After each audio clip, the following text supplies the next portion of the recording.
നമ്മളെല്ലാവരും ഇപ്പോൾ പലതരത്തിലുള്ള എക്സാംസിന് വേണ്ടിയിട്ട് പ്രിപ്പയർ ചെയ്തുകൊണ്ടിരിക്കും അല്ലേ? ചിലർ ഏതെങ്കിലും തരത്തിലുള്ള എൻട്രൻസ് എക്സാമിനാവും പ്രിപ്പയർ ചെയ്യുന്നത്, അല്ലെങ്കിൽ ബോർഡ് എക്സാമിനാവും, അല്ലെങ്കിൽ PSC, UPSC, സെമസ്റ്റർ എക്സാം, അങ്ങനെ ഓരോരുത്തരും ഓരോ എക്സാമിനായിട്ട് പഠിച്ചുകൊണ്ടിരിക്കും. ഹയർ സെക്കൻഡറി SSLC സ്റ്റുഡൻസിനാണെങ്കിൽ model exam, practical exam, public exam, അങ്ങനെ ഒരു പരീക്ഷാകാലം തന്നെയാണ് വരാനായിട്ട് പോകുന്നത്.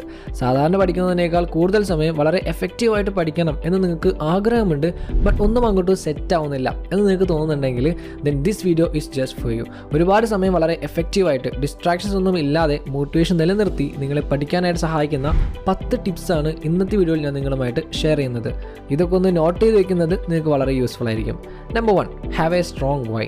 Pose for a while. എന്നിട്ടൊന്ന് ആലോചിച്ച് നോക്കുകയും എന്തിനാണ് നിങ്ങൾ ഇത് സ്റ്റാർട്ട് ചെയ്തത്, എന്തിനാണ് നിങ്ങൾ ഈ എക്സാം അറ്റൻഡ് ചെയ്യുന്നത്, എന്തിനാണ് നിങ്ങൾ നല്ല മാർക്സ് സ്കോർ ചെയ്യണം എന്ന് ആഗ്രഹിക്കുന്നത്. തീർച്ചയായിട്ടും അതിന് സ്ട്രോങ് ആയിട്ടുള്ള ഒരു റീസൺ ഉണ്ടാവും അല്ലേ? ഇല്ലെങ്കിൽ നിങ്ങൾ ഇതിന് വേണ്ടിയിട്ട് പലതും സാക്രിഫൈസ് ചെയ്യില്ലല്ലോ. നിങ്ങൾക്ക് മറ്റുള്ളവരെ പോലെ വെറുതെ ടൈം വേസ്റ്റ് ചെയ്താൽ മതിയായിരുന്നല്ലോ, ജസ്റ്റ് ആവറേജ് ആയിട്ട് ഇരുന്നാൽ മാത്രം മതിയായിരുന്നല്ലോ. You have a strong reason to do this. അത് ചിലപ്പോൾ ഒരു ഇമോഷണൽ ആയിട്ടുള്ള ഒരു കാര്യമാവാം, ഒരുപാട് നാളത്തെ സ്വപ്നമാവാം, അല്ലെങ്കിൽ മറ്റെന്തെങ്കിലും ആവാം. That's why you are here. അത് തന്നെയാണ് നിങ്ങൾക്കുള്ള മോട്ടിവേഷൻ. ഇതിനേക്കാൾ ബെസ്റ്റ് മോട്ടിവേഷൻ നിങ്ങൾക്ക് വേറെ എവിടെ നിന്നും കിട്ടാനില്ല. ഇടയ്ക്കിടയ്ക്കൊന്ന് ആലോചിച്ച് നോക്കുക, എന്തിനാണ് നിങ്ങൾ പഠിക്കുന്നത്, ഹാർഡ് വർക്ക് ചെയ്യുന്നത്, എന്തിനാണ് നിങ്ങളിത് സ്റ്റാർട്ട് ചെയ്തത്. Number 2, have a plan. If you are failing to plan then you are planning to fail. അതെ, പ്ലാനിങ് അത്രത്തോളം ഇമ്പോർട്ടൻ്റ് ആണ്. നമ്മൾ എപ്പോൾ പഠിക്കാൻ തുടങ്ങണം, ഏത് സബ്ജക്റ്റ് ആദ്യം പഠിക്കണം, അത് എത്ര സമയം പഠിക്കണം, എപ്പോൾ റിവൈസ് ചെയ്യണം എന്നൊക്കെ നമ്മൾ ആദ്യമേ പ്ലാൻ ചെയ്തിരിക്കണം. അല്ലെങ്കിൽ ഒരു സബ്ജക്റ്റ് എടുക്കുമ്പോൾ നമുക്ക് തോന്നും മറ്റേത് പഠിക്കാമെന്നും. ഇനിയിപ്പോൾ ടൈം സെറ്റ് ആക്കിയിട്ടില്ല എന്നുണ്ടെങ്കിൽ അന്ന് അവർ കവർ ചെയ്യാനായിട്ട് ഉദ്ദേശിച്ച പോർഷൻസ് നമുക്ക് കംപ്ലീറ്റ് ആക്കാനായിട്ട് പറ്റണം എന്നില്ല. അതുകൊണ്ട് ആദ്യമേ ഒരു നല്ല സ്റ്റഡി പ്ലാൻ ഉണ്ടാക്കാം. പ്ലാൻ ചെയ്യുന്നതിലൂടെ നമ്മളുടെ ടൈം മാനേജ് ചെയ്യാനും നമ്മളുടെ എഫിഷ്യൻസി ഒക്കെ കൂട്ടാനും സ്ട്രെസ് കുറയ്ക്കാനും അതുപോലെ നമ്മളുടെ മോട്ടിവേഷൻ നിലനിർത്താനും ഒക്കെ സഹായിക്കും. പ്ലാൻ ചെയ്യുമ്പോൾ നിങ്ങളുടെ സിലബസ് കൂടി കൺസിഡർ ചെയ്യാം. സിലബസിലുള്ള കാര്യങ്ങളാണല്ലോ എക്സാമിന് ചോദിക്കുക. പിന്നെ ഇടയ്ക്ക് സിലബസ് നോക്കുന്നത് നമ്മൾ കറക്റ്റ് ആയിട്ടുള്ള വഴിയിൽ തന്നെയല്ലേ പോകുന്നത് എന്ന് മനസ്സിലാക്കാനും സഹായിക്കും. പിന്നെ ശ്രദ്ധിക്കേണ്ട മറ്റൊരു കാര്യം എന്താണെന്ന് വെച്ചാൽ ഡിഫിക്കൽട്ട് ആയിട്ടുള്ള സബ്ജക്റ്റ് ആദ്യം പഠിക്കാം. കാരണം അത് നമ്മളുടെ എനർജി നല്ല രീതിയിൽ യൂസ് ചെയ്യാനായിട്ട് സഹായിക്കും. നമുക്ക് ഈസി ആയ സബ്ജക്ട്സ് ആണ് ആദ്യം പഠിക്കുന്നത് എന്നുണ്ടെങ്കിൽ ദെൻ ഈ ഡിഫിക്കൽട്ട് ആയിട്ടുള്ള സബ്ജക്ട്സ് പഠിക്കാനായിട്ട് തുടങ്ങുമ്പോഴേക്കും നമ്മൾ ടയേർഡ് ആവും, മടുപ്പൊക്കെ ഫീൽ ചെയ്യും. ഡിഫിക്കൽട്ട് ആയിട്ടുള്ള സബ്ജക്റ്റ് ആദ്യം പഠിച്ചാൽ ആ പ്രോബ്ലം വരുന്നില്ല. മാത്രമല്ല ഒരു വലിയ ടാസ്ക് കംപ്ലീറ്റ് ചെയ്തതിൻ്റെ സാറ്റിസ്ഫാക്ഷൻ നമുക്ക് കിട്ടുകയും ചെയ്യും. If your job is to eat a frog, it's best to do first thing in the morning. And if your job is to eat 2 frogs, it's best to eat the biggest one first. Mark Twain പറഞ്ഞതാണ്. Next tip പറയുന്നതിന് മുമ്പ് നിങ്ങൾ audio books കേൾക്കാൻ ഇഷ്ടമുള്ള ഒരാളാണെങ്കിൽ then Kuku FM is definitely a good option. ഇതിൽ ഒരുപാട് audio books ഉണ്ട്. Law of attraction, how to say no, mini habits, അങ്ങനെ ഒരുപാട് ഓഡിയോ ബുക്സ് ഉണ്ട്. പിന്നെ ഇതിലിപ്പോൾ കുക്കു ബൈറ്റ്സ് എന്നൊരു ഫീച്ചർ ഉണ്ട്. അതായത് അറൌണ്ട് 15 മിനിറ്റ്സ് കൊണ്ട് തന്നെ ഒരു ബുക്കിൻ്റെ സമ്മറി നിങ്ങൾക്ക് കേൾക്കാനായിട്ട് പറ്റും, which is really A helpful feature. സമയം വളരെ കുറവുള്ളവർക്ക് ഇത് നന്നായിട്ട് യൂസ്ഫുൾ ആയിരിക്കും. അല്ല അത് നിങ്ങൾക്ക് നിങ്ങളുടെ മൂഡ് അനുസരിച്ചുള്ള ഓഡിയോ ബുക്സ് ഇതിൽ കേൾക്കാനായിട്ട് പറ്റും. പിന്നെ ഇപ്പോഴാണെങ്കിൽ ഫെസ്റ്റീവ് സീസൺ സെയിൽ നടന്നുകൊണ്ടിരിക്കുകയാണ്. ജനുവരി 13 മുതൽ 17 വരെ ആനുവൽ സബ്സ്ക്രിപ്ഷനിൽ 60% ഡിസ്കൗണ്ട് കിട്ടും. അതിനായിട്ട് സെയിൽ 60 എന്ന കൂപ്പൺ കോഡ് യൂസ് ചെയ്യുക. സോ ഡൗൺലോഡ് ചെയ്യാനുള്ള ലിങ്ക് ഞാൻ ഡിസ്ക്രിപ്ഷനിലും അതേപോലെ പിൻഡ് കമൻറ്റിലും കൊടുക്കുന്നുണ്ട്. Tip number 3, have A study friendly atmosphere. നമ്മൾ എവിടെയാണോ പഠിക്കാനായിട്ടിരിക്കുന്നത് അവിടെ പഠിക്കാനുള്ള ആംബിയൻസ് ഉണ്ടാക്കുക. പഠിക്കാനിരിക്കുന്ന സ്ഥലം നല്ല നീറ്റായിട്ട് വെക്കാം, സാധനങ്ങളൊക്കെ അടുക്കി വെക്കുക. പഠിക്കാൻ നല്ല വെളിച്ചമുള്ള, വലിയ ഒച്ചയും ബഹളമൊന്നും ഇല്ലാത്ത ഒരു സ്ഥലം ചൂസ് ചെയ്യുക. മാക്സിമം പകൽ വെളിച്ചത്തിൽ തന്നെ പഠിക്കാനായിട്ട് ശ്രമിക്കുക. പഠിക്കുന്ന റൂമിൽ ചെറിയ തോതിൽ പെർഫ്യൂം ഒക്കെ യൂസ് ചെയ്യാം. അത് നമ്മളുടെ ഫോക്കസ് ഇമ്പ്രൂവ് ചെയ്യാനായിട്ട് സഹായിക്കും. Tip number 4, take breaks frequently. ഒരുപാട് സമയം കണ്ടിന്യൂസ് ആയിട്ട് ഇരുന്ന് പഠിക്കുന്നത് നമ്മളുടെ അറ്റൻഷൻ കുറയ്ക്കാനായിട്ട് കാരണമാവും. അതുകൊണ്ട് പഠിക്കുന്നതിനിടയിൽ ഇടയ്ക്കിടെ ചെറിയ ബ്രേക്സ് എടുക്കാം. അതിനായിട്ട് പോമോഡോറോ ടെക്നിക്ക് യൂസ് ചെയ്യുക. ഇത് നിങ്ങൾ ഒരുപാട് കേട്ട് കാണും, നിങ്ങളത് ചെയ്യുന്നുണ്ടാവും. പക്ഷേ മിക്കവാറും ആളുകൾക്ക് ഇവിടെ ആവും പ്ലാൻസ് ഒക്കെ പൊളിയുന്നത്. ഫോണായിരിക്കും മിക്കവാറും villain. Use your breaks wisely. ഇനി ബ്രേക്സ് എടുക്കുമ്പോൾ അത് നിങ്ങൾ മാക്സിമം യൂട്ടിലൈസ് ചെയ്യാനായിട്ട് ശ്രമിക്കുക. ആ സമയത്ത് നിങ്ങൾക്ക് ഫോൺ യൂസ് ചെയ്യുക അല്ലാതെ വേറെ ഒരുപാട് കാര്യങ്ങൾ ചെയ്യാൻ പറ്റും. നിങ്ങൾക്ക് വെറുതെ കുറച്ച് സമയം കണ്ണുകൾ അടച്ചിരിക്കാം, ഏതെങ്കിലും ഹെൽത്തി സ്നാക്സ് കഴിക്കാം, കുറച്ച് സമയം നടക്കാൻ പോകാം, ബോഡി ഒന്ന് സ്ട്രെച്ച് ചെയ്യാം, നമ്മളുടെ പെറ്റിൻ്റെ കൂടെ കുറച്ച് സമയം സ്പെൻഡ് ചെയ്യാം. അങ്ങനെ ഒരുപാട് കാര്യങ്ങൾ നിങ്ങൾക്ക് ചെയ്യാൻ പറ്റും. നിങ്ങളെടുക്കുന്ന ബ്രേക്ക് ഇനി 5 മിനിറ്റോ 10 മിനിറ്റോ ആയിക്കോട്ടെ, അത് വൈസായിട്ട് യൂസ് ചെയ്യാം. Number 5, create visual reminders. നിങ്ങളുടെ മോട്ടിവേഷൻസ് നിലനിർത്താനായിട്ട് വളരെയധികം സഹായിക്കുന്ന ഒരു ടെക്നിക്കാണ് ഇത്. അതിന് പഠിക്കാനുള്ള സമയം ഓർമ്മ വരാനായിട്ട് അലാറംസ് സെറ്റ് ചെയ്യാം. നമ്മളുടെ ഫോണിൻ്റെ വാൾപേപ്പറൊക്കെ മോട്ടിവേഷണൽ കോഡ്സ് ആക്കി സെറ്റ് ചെയ്യാം. ഇനി മോട്ടിവേഷണൽ കോഡ്സ് എഴുതി റൂമിലോ സ്റ്റഡി സ്പേസിലൊക്കെ ഒട്ടിച്ച് വയ്ക്കാം. ഇതൊക്കെ കാണുമ്പോൾ തന്നെ നമുക്ക് മോട്ടിവേഷൻ കിട്ടും. And definitely motivation is our fuel.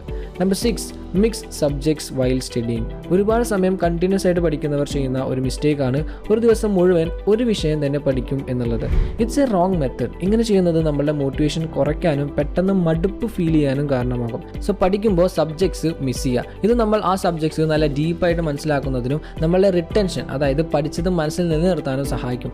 Maths പോലെ പ്രോബ്ലമാറ്റിക് ആയിട്ടുള്ള ഒരു സബ്ജക്റ്റാണ് ആദ്യം പഠിക്കുന്നത് എന്നുണ്ടെങ്കിൽ ദെൻ നെക്സ്റ്റ് ആയിട്ട് ഒരു ലാംഗ്വേജ് പഠിക്കുക. ഇങ്ങനെ ഓപ്പോസിറ്റ് ആയിട്ടുള്ള സബ്ജക്ട്സ് പഠിക്കുന്നതും നല്ലതായിരിക്കും. Number 7, print everything out and use DND mode. Corona വന്ന് ഓൺലൈൻ ക്ലാസ്സൊക്കെ ആയതിനു ശേഷം നമ്മളുടെ പഠിത്തമെല്ലാം നമ്മളുടെ ഡിവൈസസ് യൂസ് ചെയ്തിട്ടാണ്. നോട്ട്സൊക്കെ മിക്കവാറും ആരും എഴുതിയെടുക്കാറില്ല. എല്ലാവരും PDFs ഒക്കെ നോക്കിയിട്ടാവും ഇപ്പോഴും പഠിക്കുന്നത്. ഇനി ഇതൊക്കെ നിർത്തുക. ആ PDFs ഒക്കെ പ്രിൻ്റ് എടുത്ത് പഠിച്ച് നോക്ക്, അല്ലെങ്കിൽ ടെക്സ്റ്റ് ബുക്സ് യൂസ് ചെയ്ത് നോക്ക്. ആദ്യം ബോറിംഗ് ആയി തോന്നുമെങ്കിലും you can feel the difference gradually. അതേപോലെ തന്നെ DND mode, do not disturb mode use ചെയ്യുക. കോൾസ്, നോട്ടിഫിക്കേഷൻസ്, ഇതൊക്കെയാണല്ലോ നമ്മളെ ആദ്യം ഡിസ്ട്രാക്ട് ചെയ്യുന്നത്. ഇതൊക്കെ DND മോഡ് ഇനേബിൾ ചെയ്തുകൊണ്ട് തടയുക. ഇനി ഏതെങ്കിലും ആപ്സ് വെബ്സൈറ്റ്സ് ഒക്കെയാണ് നിങ്ങളെ ഡിസ്ട്രാക്ട് ചെയ്യുന്നത് എന്നുണ്ടെങ്കിൽ അതിനും പരിഹാരമുണ്ട്. വെബ് ബ്ലോക്കേഴ്സ് അല്ലെങ്കിൽ ആപ്പ് ബ്ലോക്കേഴ്സ് ഒക്കെ യൂസ് ചെയ്യുക. ഇനി ഫോൺ ഒരു ഡിസ്ട്രാക്ടറാണ് എന്ന് നിങ്ങൾ പറയരുത്. Number 8, try group study or combine study methods use ചെയ്യുക. ഇതെല്ലാവർക്കും യൂസ്ഫുൾ ആവണം എന്നില്ല, ബട്ട് യൂസ്ഫുൾ ആവുന്ന ആളുകൾക്ക് ഇത് വളരെ എഫക്റ്റീവ് ആയിട്ടുള്ളൊരു മെത്തേഡാണ്. ഗ്രൂപ്പ് സ്റ്റഡി നടത്തുമ്പോൾ അതിലൂടെ നമുക്ക് 2 ബെനിഫിറ്റ്സ് ആണുള്ളത്. ഒന്ന്, നമുക്ക് അറിയാത്ത ടോപ്പിക്സ് നമുക്ക് മനസ്സിലാക്കാൻ പഠിക്കാനായിട്ട് പറ്റും. പിന്നെ നമ്മൾ ഒരാൾക്കൊരു കാര്യം എക്സ്പ്ലെയിൻ ചെയ്ത് കൊടുക്കുമ്പോൾ അത് നമ്മളുടെ മനസ്സിൽ ഉറയ്ക്കുകയും ചെയ്യുന്നു. ഇനി കമ്പൈൻ സ്റ്റഡി ഒന്നും ചെയ്യാൻ പറ്റാത്തവരാണ് നിങ്ങൾ, എന്നാൽ ഒരുപാട് സമയം പഠിക്കാൻ ആഗ്രഹമുണ്ട് എന്നുണ്ടെങ്കിൽ, ഒരു സ്റ്റഡി പാർട്ണർ ഇല്ലാത്തതാണ് നിങ്ങളുടെ പ്രശ്നം എന്നുണ്ടെങ്കിൽ, നിങ്ങൾക്ക് ഓൺലൈനായിട്ട് പാർട്ണറെ സെറ്റ് ചെയ്യാം. ഇപ്പോൾ യൂട്യൂബിലുള്ള ഒരു ട്രെൻഡാണ് ഇൻഫ്ലുവൻസേഴ്സ് ഒക്കെ അവർ 8 hours 10 hours ഒക്കെ പഠിക്കുമ്പോൾ അത് യൂട്യൂബിൽ ലൈവായിട്ട് അപ്ലോഡ് ചെയ്യും. അപ്പോൾ നമുക്ക് വേണമെങ്കിൽ അവരുടെ കൂടെ പഠിക്കാം. ഒരു കമ്പൈനർ ആവുകയും ചെയ്യും. എന്നാൽ കമ്പൈൻ സ്റ്റഡി നടത്തുമ്പോഴുള്ള ബുദ്ധിമുട്ടും ഉണ്ടാവുന്നില്ല. Number 9, take care of your health too. പഠനം പോലെ തന്നെ, അല്ലെങ്കിൽ പഠനത്തേക്കാൾ ഇമ്പോർട്ടൻ്റ് ആണ് നമ്മളുടെ ഹെൽത്ത് എന്ന് പറയുന്നത്. പഠിക്കുമ്പോൾ നമ്മൾ ചെയ്യുന്ന വലിയ വലിയ മിസ്റ്റേക്സ് ആണ് ഉറക്കം, ഭക്ഷണം, ഇതൊക്കെ ഒഴിവാക്കൽ എന്നുള്ളത്. ഒരുപാട് സമയം ഉറക്കം ഒഴിച്ച് പഠിക്കുന്നത് അതൊരു വലിയ സംഭവമായിട്ട് കാണുന്ന ആളുകളുണ്ട്. വലിയ മണ്ടത്തരമാണ് നിങ്ങൾ കാണിക്കുന്നത്. ഉറക്കം നമ്മളുടെ ശരീരത്തിനും മനസ്സിനും ഒരേപോലെ അത്യാവശ്യമാണ്. നമ്മളുടെ മൈൻഡ് ആൻഡ് ബോഡി റിലാക്സേഷൻ നടക്കുന്നതും മെമ്മറി കൺസോൾട്ടേഷൻ നടക്കുന്നതും എല്ലാം നമ്മൾ ഉറങ്ങുന്ന സമയത്താണ്. ഉറക്കമില്ലാതെ പഠിച്ചാൽ എങ്ങനെയാണ് നമ്മൾ നേടിയ ഇൻഫർമേഷൻസ് ഒക്കെ നമ്മളുടെ തലച്ചോറിൽ സ്റ്റോർ ആവുക? അതുകൊണ്ട് നമ്മളുടെ ശരീരത്തിന് ആവശ്യമുള്ള അനുസരിച്ച് 7 to 8 hours ഉറങ്ങുക. ഒരു ദിവസം മുഴുവൻ പല കാര്യങ്ങൾ ചെയ്യാനായിട്ട് നമുക്ക് ആവശ്യമായിട്ടുള്ള എനർജി നമുക്ക് കിട്ടുന്നത് ഭക്ഷണത്തിൽ നിന്നാണ്. അതുകൊണ്ട് ഹെൽത്തി ആയിട്ടുള്ള ഭക്ഷണം കഴിക്കാം, ആവശ്യത്തിന് വെള്ളം കുടിക്കുക. നമ്മളുടെ ബ്രെയിൻ ഫംഗ്ഷൻ ചെയ്യാനായിട്ട് ധാരാളം വെള്ളം കുടിക്കൽ അത്യാവശ്യമാണ്. അതുപോലെ തന്നെ ബ്രെയിൻ ഫംഗ്ഷനിങ്ങിന് ഇമ്പോർട്ടൻ്റ് ആയിട്ടുള്ള മറ്റൊരു കാര്യമാണ് എക്സസൈസസ്. കുറഞ്ഞതൊരു 15 minutes എങ്കിലും നിങ്ങൾ എക്സസൈസ് ചെയ്യുക. ഗ്രാജുവലി ഇത് കൂട്ടിക്കൊണ്ടുവരിക. അതേപോലെ നമ്മളുടെ മനസ്സിന് റിലാക്സേഷൻ കിട്ടാനായിട്ട് മെഡിറ്റേഷൻ, ജേർണലിംഗ്, യോഗ, മൈൻഡ്ഫുൾനെസ് തുടങ്ങിയ ഏതെങ്കിലും മെത്തേഡ്സ് ഒക്കെ പ്രാക്ടീസ് ചെയ്യുക. And last one, number 10, reward your self. അവസാനമായിട്ട് ഇങ്ങനെ ഹാർഡ് വർക്ക് ചെയ്യുന്നതിന്, ഇങ്ങനെ ഡിസിപ്ലിൻഡ് ആയിട്ടിരിക്കുന്നതിന്, പ്ലാൻസ് ഒക്കെ കറക്റ്റായിട്ട് ഫോളോ ചെയ്യുന്നതിന് നിങ്ങൾക്ക് തന്നെ എന്തെങ്കിലും റിവാർഡ് കൊടുക്കുക. അത് ഫ്രണ്ട്സുമായിട്ട് ചില്ല് ചെയ്യലോ, ഒരു ഫിലിം കാണലോ, ഒരു ചെറിയ ട്രിപ്പ് പോകലോ ഒക്കെ ആവാം. ഇത് വീണ്ടും പഠിക്കാൻ എനർജി നിങ്ങൾക്ക് തരും. നമ്മളൊരു ബിഹേവിയർ വളരെ സ്ട്രോങ് ആയിട്ട് നിലനിർത്താനുള്ള സൈക്കോളജിക്കൽ ടെക്നിക്കാണ് ഈ റിവാർഡിങ് എന്ന് പറയുന്നത്. അപ്പോൾ ഫ്രണ്ട്സ്, ഒരുപാട് സമയം ഡിസ്ട്രാക്ഷൻസ് ഇല്ലാതെ, മോട്ടിവേഷൻ കുറയാതെ എൻജോയ് ചെയ്ത് പഠിക്കാനുള്ള 10 എഫക്റ്റീവ് ആയിട്ടുള്ള ടിപ്സാണ് ഇപ്പോൾ നിങ്ങൾ കേട്ടത്. ഇതെല്ലാം നിങ്ങൾ ട്രൈ ചെയ്ത് നോക്കി നിങ്ങളുടെ ഫീഡ്ബാക്ക് ഒന്ന് കമൻറ്റ് ചെയ്യാം. Hope you will score better and reach your goal and all the very best for your next exam. Okay, so video നിങ്ങളാർക്കും യൂസ്ഫുൾ വിചാരിക്കുന്നു. അങ്ങനെയാണെങ്കിൽ തിരിച്ചൊന്ന് ലൈക്ക് ചെയ്യുക, ഷെയർ ചെയ്യുക, ഒരു വീഡിയോ സബ്സ്ക്രൈബ് ചെയ്ത് സപ്പോർട്ട് ചെയ്യാം. Thank you so much for your time. Have a nice day.